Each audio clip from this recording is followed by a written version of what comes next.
एक तू सच्चा तेरा नाम सच्चा। अनंत पृष्ठ 1068। सतपुरुष बाबा फुल संदे वाले कहते हैं, हे परमेश्वर, मेरे बर्फ से शीतल हाथ तुम्हारी अनंत आकाश सत्ता में उतरते ही वाष्प की तरह उड़ जाते हैं। अनंत उष्ण मेरी आँखें मुझे स्वयं ही निगल जाती हैं। मिट्टी के घरौंदों से पानी निकल निकल कर बहता महासमुद्र के किनारों को छूने चल पड़ता है। सतपुरुष बाबा फुलसंदे वाले फरमाते हैं, हे देवपुत्रों, सैकड़ों कार्य छोड़कर धर्म की कथा वार्ता सुने। प्रतिदिन धर्म श्रवण करने वाला मनुष्य अपने अंतःकरण को उसी तरह निर्मल बना लेता है जैसे नित्य प्रतिदिन झाड़ू देने अथवा सफाई करने से घर और दर्पण स्वच्छ होते हैं। सूर्य उदय और सूर्यास्त इन दोनों आराधनाओं में सोना, भोजन करना, पढ़ना या जगत व्यवहार में न लगना चाहिए। परमेश्वर के ध्यान और मंत्र जपने में लगा रहे। फटा टूटा आसन, टूटी शैया, टूटा दर्पण और फूटे बर्तन का प्रयोग न करें। अशिष्ट पुरुषों का संग न करें। व्यर्थ वाद विवाद और अकारण बैर न करें।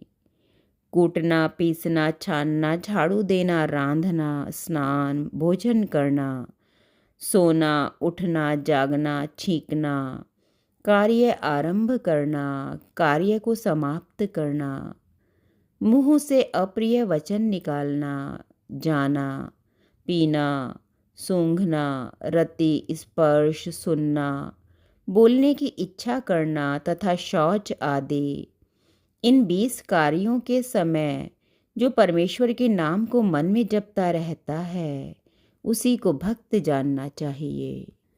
शेष दूसरे तो नाम मात्र के भक्त कहे गए हैं।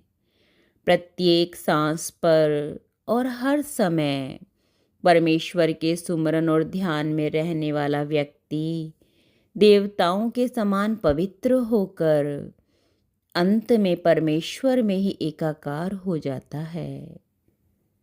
जिस परमेश्वर की हम आराधना करते हैं और उसका मंत्र हम निरंतर जपते हैं, वह मंत्र के रूप में, शब्द रूप में साधक में विद्यमान रहता है।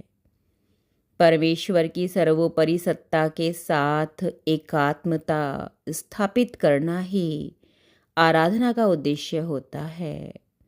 गुरु से जब मंत्र प्राप्त होता है तो उस समय मनुष्य को ज्ञान नेत्र की प्राप्ति होती है, अर्थात बौद्धिक प्रकाश की प्राप्ति होती है।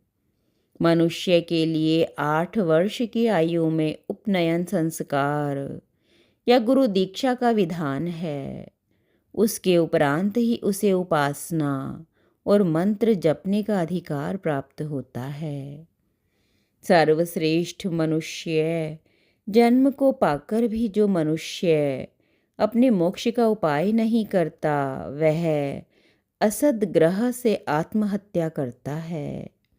अतः इस आत्मा के उत्थान और मोक्ष का प्रयत्न अवश्य करें। एक तू सच्चा तेरा नाम सच्चा।